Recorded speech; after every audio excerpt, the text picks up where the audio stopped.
O sistema nervoso tem como principal componente o neurônio, que é altamente especializado na recepção e condução de impulsos de natureza elétrica. Agora, vamos conhecer a estrutura dos neurônios. Corpo celular é a parte mais volumosa da célula nervosa. Se localiza o núcleo e a maioria das estruturas citoplasmáticas. Dendritos conduzem os estímulos captados do ambiente ou de outras células em direção ao corpo celular. Axônio. Sua função está relacionada à condução de estímulos nervosos.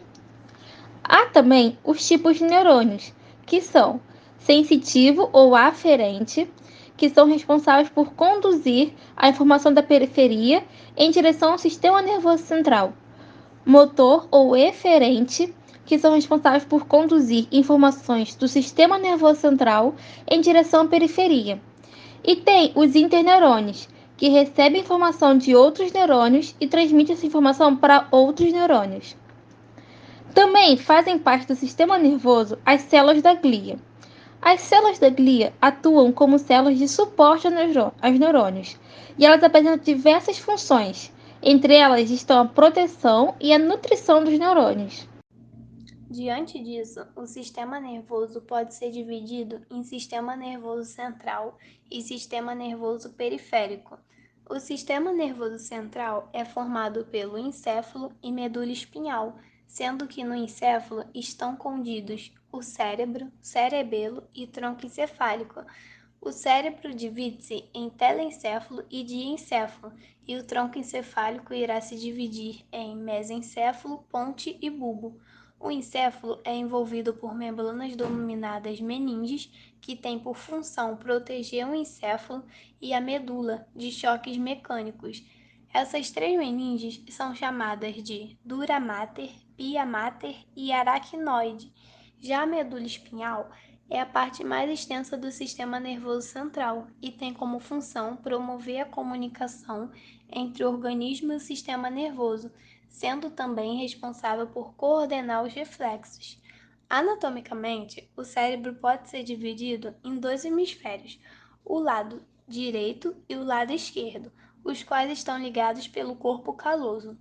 Os hemisférios são divididos em quatro lóbulos cerebrais, que apresentam funções específicas. São eles o lóbulo frontal, responsável pela elaboração do pensamento, planejamento, programação de necessidades individuais e emoção, o lóbulo parietal, responsável pela sensação de dor, tato, gustação, temperatura e pressão, o lóbulo occipital, responsável pelo processamento da informação visual. Danos nessa área promove cegueira total ou parcial. E o lóbulo temporal é relacionado primariamente com o sentido de audição, possibilitando o reconhecimento de tons específicos e intensidade do som. Esta área também exibe um papel no processamento da memória e emoção. Já o sistema nervoso periférico é constituído pelos nervos e gânglios nervosos, e ele tem como função ligar o sistema nervoso central aos demais órgãos do organismo, e dessa forma realizar a condução de informações.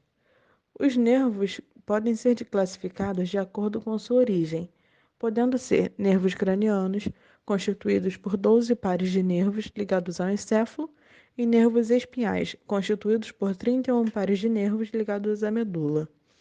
O sistema nervoso periférico está subdividido em sistema nervoso somático e sistema nervoso autônomo.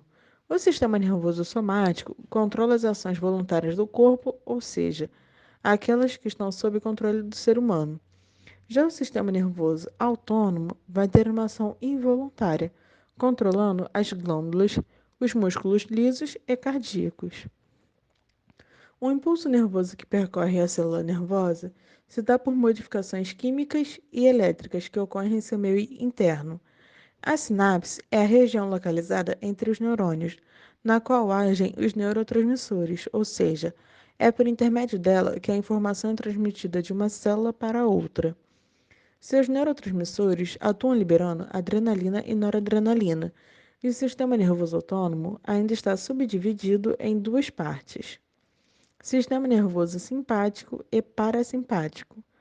O sistema nervoso simpático prepara o organismo para situações iminentes de perigo ou estresse, e esse sistema irá liberar a noradrenalina. Ele é conhecido como luta e fuga, aumentando a frequência cardíaca, não deixando você com vontade de fazer xixi e nem com sono. Enquanto o sistema nervoso parasimpático faz com que o corpo relaxe após essa situação de perigo. É aquele relacionado com a conservação e repouso dos órgãos. Ou seja, a frequência cardíaca se mantém constante, você fica com vontade de ir ao banheiro, sonolento, entre outras coisas. Tudo isso graças ao neurotransmissor chamado acetilcolina, que atua na passagem do impulso nervoso dos neurônios para as células musculares. Há também os reflexos medulares, que existem em três tipos. O fuso muscular, em que a sua principal função é sinalizar mudanças de comprimento do músculo, o qual se encontra e é localizado no centro do músculo.